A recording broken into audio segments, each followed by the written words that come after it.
A prison is an object that is present in this game. Thematically, it appears in several places. Chain Chomp is behind bars. Well, not really. He is tied to a chain, but behind him is a jail with a star within it. So that whole area of the battlefield seems to evoke imprisonment. A prison with a star behind bars, and a chained prisoner, Chain Chomp. The ghost level, Big Boo's haunt, is of course inside a little bird's cage. This theme of imprisonment goes well with the whole theme of Peach being trapped. However, there's something else I want to look at. These two paintings on the top floor have 4 elements straddling the ground. For example, the 4 legs of this enemy and the 4 stems of these 4 mushrooms.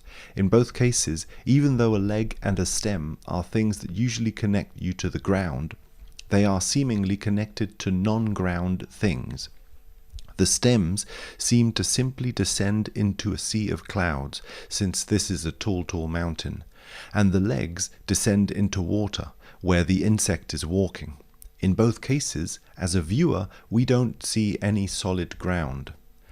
In a vague sort of way, you can see this in the Bob-omb Battlefield and Little Huge Island paintings. We see figure standing, but we don't see the floor. The camera is shooting them from an angle that doesn't allow us to see the ground. What fills most of the frame is the sky. Stepping on an unsolid, unstable surface is akin to floating. Standing on water is also sort of impossible. It is considered a miracle. Furthermore, we have the floating castle of Womp's Fortress and the floating castle of Rainbow Ride. Standing on the sky is only allowed if you can float. Mario, in a sense, has a similar origin. He comes from the pipe in the garden, so he comes from a world of water.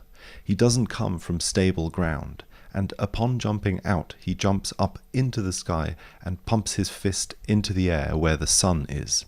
At the end of the game, the stars are returned to the castle. This assumes, I think, that they are freed. They were trapped by Bowser.